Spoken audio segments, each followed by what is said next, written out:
Hi everyone, Jeff here. I am of course a Xennial, and that means I love to overanalyze ridiculous things that probably don't matter that much. But today, I'd love to overanalyze with you, if I may, Rainbow Brite, the cartoon. That's right. Are you familiar with the Rainbow Brite cartoon? Recently, I started rewatching it, and I have a reaction of the first 2 episodes up on the channel. I would love it if you went and watched those. Today, we're just going to check in on Rainbow Brite before next week when we're going to have the next episode batch reaction. Here's the thing about Rainbow Brite. If you did see the reaction, there are a lot of questions that need answering. Big, structural, why did they do this? Why did they do that kind of questions?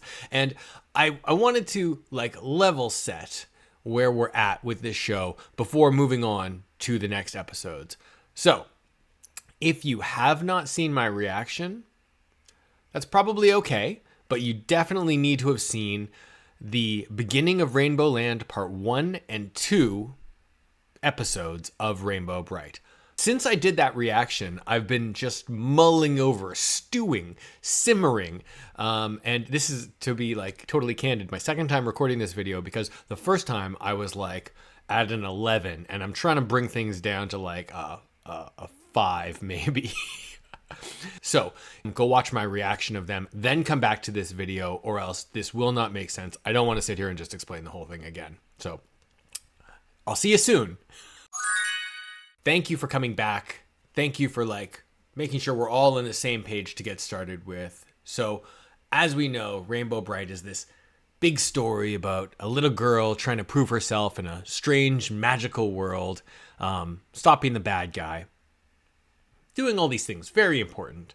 I'm going to get into the big questions that I have, but I've learned a little bit about Rainbow Brite, sort of the meta knowledge about Rainbow Brite, since I did that reaction. Rainbow Brite was created by the good people at Hallmark Cards in 1984.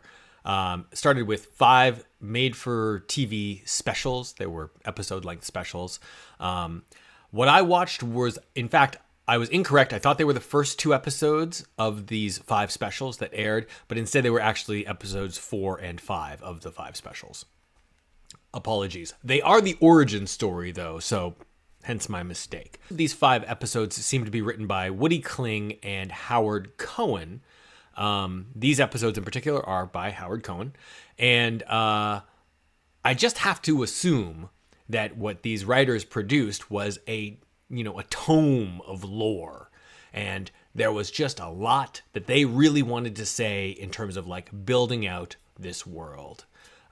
Because there's clearly a lot of mythos behind the Rainbow Brite story. Broadly speaking, the problem is not that there is so much lore. I love that there's a lot of lore. And look, I'm not obsessive about lore, but when you're starting a new show, you got to pay attention to sort of what are the rules of the world. There is a lot of lore, but they never do a very good job of either showing, not telling, or just telling. They never do any of that. It's got to be in the show, or else, I don't know where it is. On the back of the box of the doll, when you buy the bed sheets that star Rainbow Brite, maybe it's in the packaging. Maybe there's some supplemental material, like a book where, the lore is truly and properly explained, but it is really not explained in the show. It's there. You can tell it's there because there are a ton of hints about the world, about the background of the lore. But even when we meet Rainbow Brite, she's 3 stages along on the journey from where a story would classically have, introduced the heroine. So, with that said, I think that we're kind of aligned on that. Let's dive into what my biggest questions are about the beginning of Rainbowland, these 2 episodes of Rainbow Brite, and where I hope we might find some answers, some resolution in the next step along the way. Okay, so big question number 1. What is Wisp's backstory? Where does Wisp come from? Does Wisp have a family? And really, what drove her to make the choice to go on this adventure, right? I think I mentioned it before that like we meet her, she's already like along her hero's journey. So her inciting incident, right? I don't know if she's refused the call or not, but she's had the call to adventure, and entering Rainbowland is like crossing the threshold, as they say. So she's already well on her way, but we never saw her make the choice. And that choice to answer the call to adventure is our first, classically, is our first major sort of character beat around who she is, you know, why she is the way she is. And I think that that directly speaks to, like, why is she the one that was picked for this adventure? What makes her special? We don't have to have those answers, but the fact that we've skipped over even the sort of the potential of showing that is concerning to me. My second big question is really, what is the deal with Rainbowland? And specifically, I'm wondering about the history of Rainbowland in two important ways. Firstly, let's quickly talk about the Shadow King and all this sort of gloom that's invaded the world. Who is the Shadow King? What's the Shadow King's relationship to this world? Is he even from this world? And, you know, what about Murky and Lurky? Who are they to him? Secondly, there's this like widely implied additional heroic backstory that something happened here before, right? Legends say that the color belt can defeat him. Well, what legends? Was there some hero of yesteryear who battled against the gloom in Rainbowland, fighting some desperate fight only to lose in the end? And then this, of course, leads us to that logical next question of what is the sphere of light? The sphere of light has the answers. The sphere of light is being imprisoned by the Shadow King, or at least that's what everyone thought. Instead, the sphere of light is sometimes a baby who is not at the castle.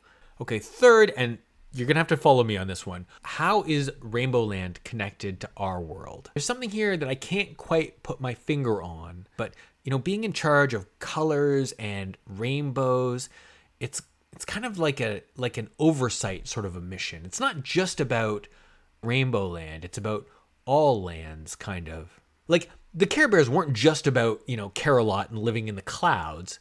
It was about the sort of the emotional value and sort of making sure that everyone had joy in their hearts.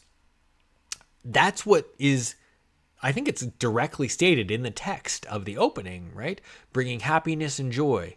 I don't think it's just to the people of Rainbowland. I think it's implied that it is, you know, across the worlds. Could Rainbowland be something like the woods between the worlds, or like the nexus of realities? And to that point, there are elements here that look like they don't really belong. You know, for the good, I'd have to say, look at the Color Kids themselves, or at Starlight. But those Color Kids, like, who are they? Where are they from? Are they actual children like Wisp is? Or are they some kind of, you know, elementals? And what about Murky and Lurky? They don't appear to belong here natively either. And they come with science and technology, things that also don't seem to fit natively in Rainbowland. Finally, and this again gets a little sort of esoteric here, but like, how does magic work in this universe? So in particular, in this world, we see magic is powered by belief, by purity of heart, but also by like tangible items like the star sprinkles. This magical item that the sprites are, I guess, happy to mine for the Color Kids. What do the Color Kids do with the star sprinkles? Like, on a day-to-day, are they using star sprinkles to bring more color to Rainbowland? Or to other worlds, maybe? And the color belt, that's a magical item, right? Rainbow Brite has it, and she controls the rainbows from it? Or does she just have a relationship with rainbows like they're some kind of a sentient thing? That's kind of how they operate in practice in the show. And then, not to be weirder than I already am being, but what do colors actually do? Like, I get that colors bring joy and happiness to people, but like in and of themselves, colors are like inert. They're not emotions, you know. The Care Bears parlayed in emotions, something like immediately sort of important to the kids who would be watching. But what do colors themselves do? Do colors have like a value in fighting against gloom? Because if I look at like a similar structured team of, say, the Sailor Scouts, for example, they're all, you know, elementals and emotionally based characters. And they have very practical sort of like fire and ice and lightning and love sort of manifestations, right? Even the Power Rangers, ultimately the colors had some intrinsic sort of meaning behind them, right? However sort of like loosey-goosey they were with it. I'm not sure that the color kids in Rainbow Brite have an intended purpose. So anyway, that's where I'm at with Rainbow Brite. Those are kind of big questions. There are a lot of sort of smaller parts to them. I am very hopeful that I will get more answers as I continue watching the show. There's not a lot of show to watch. 13 like 20-minute episodes and one movie. I am hopeful that because I watched them out of order, I know this was the origin story, but maybe when I do actually watch the episodes 1, 2, and 3, which are coming next week, maybe I'll get some more backstory then. Possibly in the movie, you know, you've got a lot of new viewers at a movie, so maybe you do a flashback to her origin. Or if they're thinking ahead, maybe at the end of the series, we'll get another, like, maybe the Shadow King comes back. I mean, that would be strong storytelling. I'm a little doubtful that that is going to happen, but my only other recourse beyond that would be some sort of like meta information, meta lore. You know, the creators maybe gave an interview at some point that I could learn about. If you know of like the answers to these questions, feel free to share it down below, but I would rather not be spoiled. I hope that you would like to join me on my journey as I learn more about Rainbow Brite. Thank you, Internet, for being patient with me. I'll catch you next week.